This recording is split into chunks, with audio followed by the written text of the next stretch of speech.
Que la grâce du Seigneur puisse continuer à lui dans votre vie. Nous poursuivons notre série de petits thèmes. Comment comprendre tel verset? Comment comprendre tel passage biblique? Nous allons dans 1 Chronique chapitre 28, le verset 9. 1 Chronique chapitre 28, le verset 9 qui dit: Et toi, Salomon, mon fils, connais le Dieu de ton père, et sers-le d'un cœur dévoué et d'une âme bien disposée. Car l'Éternel sonde tous les cœurs et pénètre tous les desseins et toutes les pensées. Si tu le cherches, il se laissera trouver par toi, mais si tu l'abandonnes, il te rejettera pour toujours. Considère maintenant que l'Éternel t'a choisi, afin que tu bâtisses une maison qui serve de sanctuaire. Fortifie-toi et agis. Bien. Très beau passage. Je ne sais pas ce que vous en pensez, mais je trouve encore bénissant, très encourageant. Ici, c'est le roi David qui parle à son fils Salomon. Un roi qui parle à un roi. Comme vous le savez, David fut un homme très dévoué pour les choses du Seigneur. David fut un homme qui était brave, courageux, vaillant, si on peut même le dire ainsi, plus vaillant que tous ceux de sa génération, puisque étant très jeune, dans les coups de 17 ans comme ça, même 15 ans, il luttait déjà contre les loups. Il allait déjà, en fait, il prenait son courage à deux mains pour aller arracher le mouton ou la brebis dans la bouche, dans la gueule du lion et dans la gueule de l'ours. Vous pouvez lire ce passage-là dans le livre de 1 Samuel chapitre 1. Vous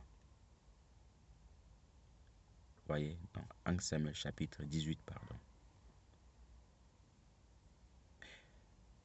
C'était à l'époque qu'il est parti combattre Goliath, quand il expliquait un tout petit peu son expérience à Saül.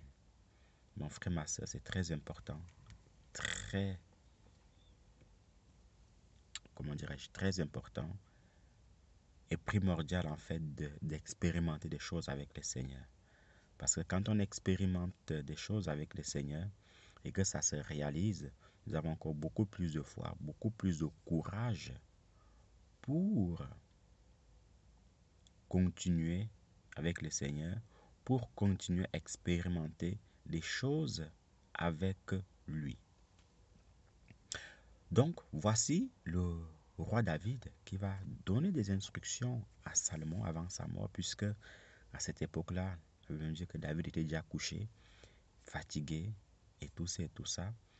Et il devait bâtir un temple pour l'Éternel, mais le Seigneur lui a fait comprendre que non, ce n'est pas toi qui me bâtiras un temple, mais c'est ton fils qui me bâtira un temple, puisque tu as fait couler beaucoup de sang. Pas faire couler beaucoup de sang dans le mal, non. C'était juste parce que David était un homme de guerre. Et quand vous savez, pour vraiment, quand il y a des choses, en fait, quand on le fait pour le Seigneur, il faut que nos mains soient pures. Je m'explique. Ça ne veut pas dire que David était impur. Non, non, non, non, non, non, non, non. D'ailleurs, la Bible dit que David était l'homme selon le cœur du Seigneur. Mais là, il était question de construire le temple du Seigneur, construire le sanctuaire du Seigneur, où les gens devaient aller prier, où les gens devaient aller rencontrer, où les gens devaient aller rencontrer le Seigneur. Alors vous en rendez compte que, voilà, quelqu'un qui a fait la guerre, qui a fait couler beaucoup de sang, qui a tué beaucoup de personnes, et quand on tue des gens dans la guerre, dans une vraie guerre, c'est légitime, hein, puisque c'est soit je te tue, soit tu me tues. C'était pas très compliqué. Mais le Seigneur a fait comprendre que non, c'est ton fils qui me construira en fait ce temple-là. Et il a dit à Salomon qu'écoute, moi je suis déjà vieux, avancé en âge, je m'en vais bientôt rejoindre mes ancêtres. Par contre, toi, voici ce que tu dois faire. En fait, c'était comme un mini-testament, vous voyez, quand un parent voit que ça fait un proche, ou même en fait un parent très avisé il le fait déjà bien avant parce qu'on ne sait pas de quoi il fait le lendemain. Alors, qu'est-ce qui s'est passé? Il a dit à Salomon que, écoute, mon fils, comme on vient de le lire, écoute Salomon, mon fils, connais le Dieu de tes pères, sers-le d'un cœur dévoué et d'une âme bien disposée. Sers-le d'un cœur dévoué et d'une âme bien disposée. Si tu le cherches de tout ton cœur, il se laissera découvrir par toi. Mais si tu l'abandonnes, il te rejettera pour toujours. Et à la fin, comme ça, au verset 10, le roi David va lui dire, vas-y maintenant et agis. Le roi David va dire à Salomon que sers le Seigneur d'un cœur dévoué. Sers le Seigneur d'un cœur dévoué, la dévotion. Tout enfant de Dieu doit comprendre et savoir que quand on sert le Seigneur, on doit le faire avec dévotion, avec force et véhémence. On doit le faire avec dévotion. Parfois, quand on lit la Bible, il y a des mots, frères et sœurs, parfois c'est mieux de s'arrêter pour vraiment comprendre et savoir ce que le Seigneur veut nous dire au travers de ces mots. Ici, on voit premièrement le mot dévotion. Oui, tu dois être déterminé pour servir le Seigneur. Serre d'un cœur dévoué et d'une âme bien disposée. La disposition du cœur. Nous devons toujours avoir notre cœur, nos cœurs disposés pour servir le Seigneur. Le Seigneur n'aime pas ses enfants qui lui accordent juste 1 minute, 1 seconde, 30 secondes pour le servir. Non, non. À ton avis, selon toi, tu accordes souvent. Quelle est cette femme-là qui va accorder 1 minute à son mari? Quel est ce mari qui va seulement accorder 1 minute à sa femme? Mais à un moment donné, la femme va dire, écoute, on ne peut pas continuer comme ça. On ne peut pas continuer comme ça. Ouais, on ne peut pas continuer comme ça. Et c'est la même chose aujourd'hui. Le Seigneur a déjà dit à beaucoup de chrétiens qu'on ne peut pas continuer comme ça. Tu m'accordes seulement 1 minute dans la journée. Tu m'accordes seulement 5 minutes dans la journée. Non, non. Il faut avoir l'âme bien disposée, le corps bien disposé pour les choses du Seigneur. Serre-les d'un cœur dévoué et d'une âme bien disposée. Et la Bible dit encore que si tu le recherches de ton cœur, il se laissera découvrir par toi. Ça veut dire quoi? Ça veut dire que en servant le Seigneur, voyez, en servant le Seigneur, si on le cherche, même la Bible dit que cherchez-moi et vous me trouverez. Beaucoup de gens disent que non, Dieu n'existe pas. Oui, c'est normal, il n'existe pas, puisque tu n'as jamais cherché. Même la Bible dit que cherchez et vous trouverez. Combien de fois tu l'as cherché? Tu ne l'as jamais cherché, mais tu dis qu'il n'existe pas. Ok. Comment ça se fait que les autres l'ont trouvé alors? Explique-nous. Explique-nous comment ça se fait que tu dis que Dieu n'existe pas, alors que les autres disent qu'ils l'ont trouvé. Donc ça veut dire qu'il y a un problème. Il y a un problème. Même si tu dis qu'il n'existe pas, que tu l'as cherché, peut-être tu l'as mal cherché. On ne cherche pas Dieu dans l'impudicité. On ne cherche pas Dieu dans le péché. On ne cherche pas Dieu en ayant un cœur mal disposé. Non. Il faut le chercher avec un cœur disposé. Vous voyez? Il dit, cherchez-moi, vous me trouverez. Et je me laisserai trouver par ceux qui me cherchent. Donc ça veut dire que Dieu ment alors. Ça veut dire que Dieu ment. Ou c'est toi qui mens. Voyez un peu. Donc, l'enfant de Dieu doit comprendre. Et l'enfant de Dieu doit savoir que quand on cherche le Seigneur, il faut le faire d'un cœur disposé et d'une âme tranquille. Voyez un peu. D'une âme tranquille. Se reposer, méditer sa parole au quotidien de manière petit à petit, petit à petit, petit à petit. Surtout bien disposé. Ce sont des choses que nous ignorons vraiment. 1. On doit faire l'œuvre du Seigneur avec dévotion. Avec dévotion. 1. 2. On doit aller chercher. 3. On doit faire sa volonté avec une âme bien disposée. La disposition du cœur. C'est quoi être disposé? C'est que tout ton être, toute ta pensée puisse vraiment être pour le Seigneur. puisse vraiment être pour le Seigneur et par le Seigneur. Ça ne sert à rien de méditer la parole de Dieu en pensant à tes problèmes. Ça ne sert à rien de méditer la parole de Dieu en ayant des pensées impures. Ça ne sert à rien de méditer la parole de Dieu en téléphonant ou en envoyant des messages. Non. Finis d'abord d'envoyer tes messages et puis tu vas, tu vas à la méditation. Finis d'abord de faire à manger et puis tu vas à la méditation. Mon frère, ma soeur, sont des choses que le Seigneur a horreur. Puisque quand nous faisons nos choses, par exemple, quand on regarde la télévision, on n'a même pas pensé à lire la Bible. Quand on regarde nos séries, on n'est pas en train de lire la Bible. Alors pourquoi quand on lit la Bible, on est sur nos téléphones en train d'envoyer des messages? Détrompons-nous, ce n'est pas parce que le Seigneur n'est pas là physiquement qu'il n'est pas là, non. Il faut même faire attention avec celui qui on ne voit pas, plutôt que celui qu'on voit. Parce que celui que tu vois, il peut donner un coup de poing et tu peux l'esquiver, puisque tu vois le coup de poing à venir.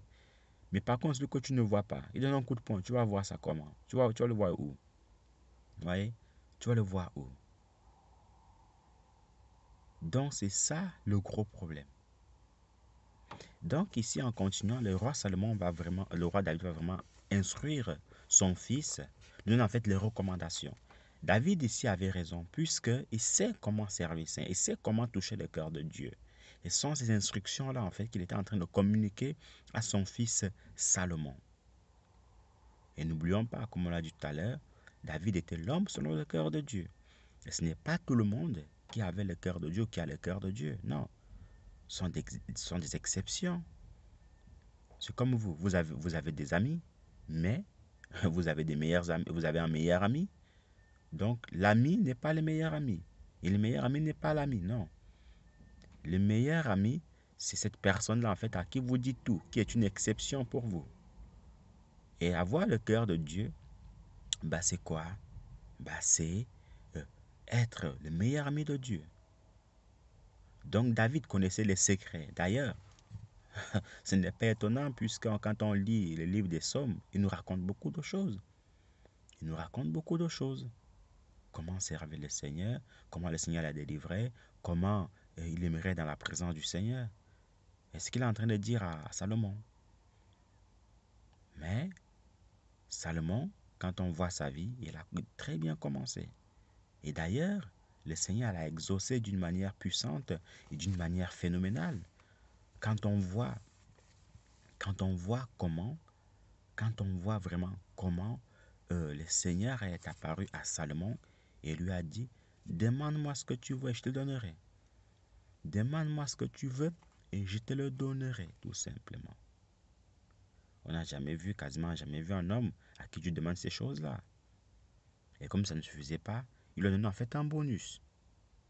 Le roi Salomon, dans son enfance, dans sa jeunesse, était beaucoup béni par le Seigneur. Énormément béni. Quelqu'un à qui Dieu a dit, il veut te donner de l'argent et personne n'arrivera à ta cheville durant ta vie. Durant ta vie. Voyez un peu. Mais malheureusement, par la suite, Salomon a baissé la garde, a baissé les bras. Il a oublié les recommandations que son père lui a données, le roi David. Il a oublié les recommandations que le Seigneur lui a données, que vous n'irez point vers des femmes étrangères, car elles détourneraient vos cœurs vers d'autres dieux. Salomon n'a pas écouté et il s'est perdu. Il s'est perdu. Puisque la Bible dit qu'il a eu quasiment 1000 femmes. 1000 femmes à lui tout seul. Parfois on peut se demander comment il faisait pour satisfaire toutes ces femmes-là. La Bible dit que ces 1000 femmes-là, chacune a ramené son Dieu. Donc il y avait le Dieu des musulmans, il y avait une qui était musulmane. Allez, on construit on construit une mosquée. Allez, il y avait un truc pour Bouddha. Allez, on construit un temple pour Bouddha. Il y avait un truc pour Krishna. Allez, on construit. Partout, partout, partout, partout, partout, partout. Des constructions d'autres dieux, d'autres divinités. Mon frère, ma soeur, s'il y a quelque chose qui fait vraiment mal au Seigneur, et une chose aussi en fait dont le Seigneur a horreur, c'est qu'on serve d'autres dieux, c'est qu'on ait des idoles. Parce que la Bible dit que, car je suis un Dieu jaloux, un feu dévorant. Le Seigneur est un feu dévorant, un Dieu jaloux. La Bible nous dit que un homme jaloux, quand il est jaloux, il ne faut pas l'arrêter. Il est prêt à tout. Alors si déjà un homme étant jaloux, il est comme ça, une fois tes raisons, le Seigneur. Donc le roi Salomon, en fait, par la suite, il n'a pas respecté le contrat. Mais gloire soit rendue à Dieu parce que ces livres nous bénissent aujourd'hui, moi le premier. Le livre des Proverbes et le livre d'Ecclésiaste, sans oublier le livre des Cantiques des Cantiques, sont des très beaux livres. Mais à la fin, il s'est complètement détourné. Donc, en gros, pour dire quoi? Pour dire que mon frère, ma soeur, écoutons les instructions du Seigneur, écoutons les instructions des anciens, de nos pères spirituels tout simplement. Connais le Dieu de ton Père, sers-le d'un cœur dévoué et d'une âme bien disposée. Si tu le cherches de ton cœur, il se laissera découvrir par toi. Mais si tu l'abandonnes, il te rejettera aussi.